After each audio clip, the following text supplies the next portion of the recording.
She dressed ugly for 10 years, until the new billionaire boss fell for her. For 10 years, Mira Lawson perfected the art of being invisible.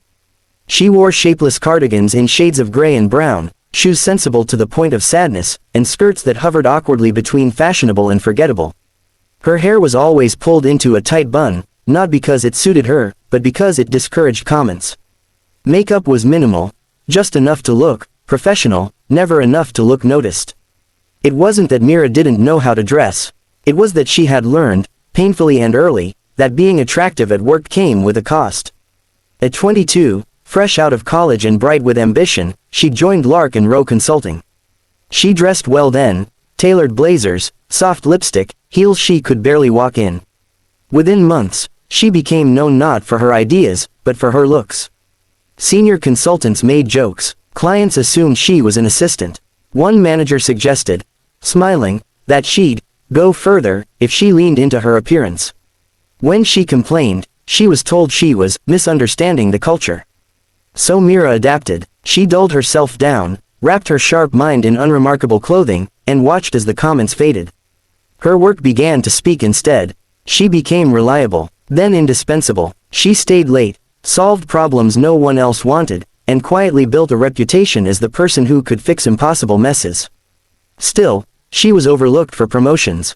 Not because she lacked skill, but because she lacked visibility. And Mira told herself that was fine. Until the day the company was acquired. The announcement rippled through the office like an electric current. Lark & Rowe had been bought by Halcyon Group, a global conglomerate led by its reclusive founder and CEO, Adrian Cole, a billionaire whose name was whispered with a mix of awe and fear. No one expected him to show up. But on a Monday morning in early spring, the elevators opened, and Adrian Cole walked in. He was younger than Mira expected, early 40s maybe, with sharp eyes and an unsettling calm. He didn't smile much. He didn't waste words. He observed. Mira noticed him only in passing at first, another powerful man in a tailored suit, surrounded by executives. She went back to her spreadsheets. Adrian noticed her immediately, not because she was beautiful, though she was, quietly so, but because she wasn't trying to be anything else. In a sea of polished ambition, she was a blank space. And blank spaces, Adrian had learned, were rarely empty. During his first week, he asked for a full review of ongoing projects. Myra's name kept appearing in the margins. Who is she? He asked. The room went silent. Mira Lawson, someone finally said. Senior analyst. Very solid. Solid, Adrian repeated. Have her present the ardent case. The ardent case was Myra's. She'd lived and breathed it for 6 months. Still, when the email came, her hands shook. She stood in the boardroom 2 days later, dressed as she always was, and spoke clearly, precisely, without embellishment. Adrian didn't interrupt. He didn't look at his phone. He watched her like she was a puzzle assembling itself. When she finished, he said only, "Why haven't you been promoted?" No one answered. After that, he began to call on her. Meetings, reviews, late-night problem-solving sessions. He challenged her assumptions. She challenged his. For the first time in years, Mira felt seen, for her mind. What she didn't expect was the way his attention lingered. The way his gaze softened when she laughed, surprised at herself. The way he asked about her thoughts, her books, her weekends.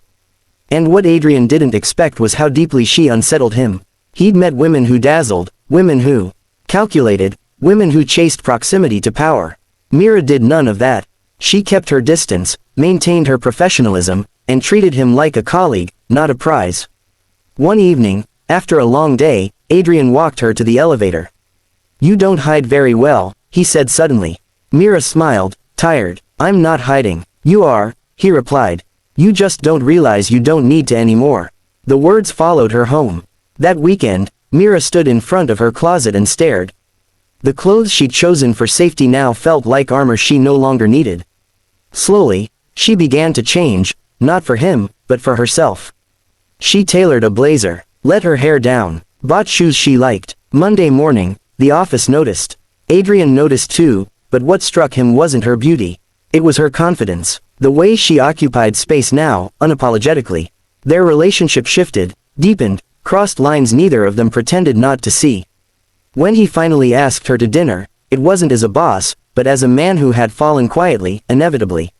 Mira hesitated. "I spent 10 years making myself small so men like you wouldn't look at me the wrong way," she said. Adrian nodded. "Then let me spend the rest of my life proving I see you the right way." She didn't answer right away. But when she did, it wasn't invisible anymore. And neither was she.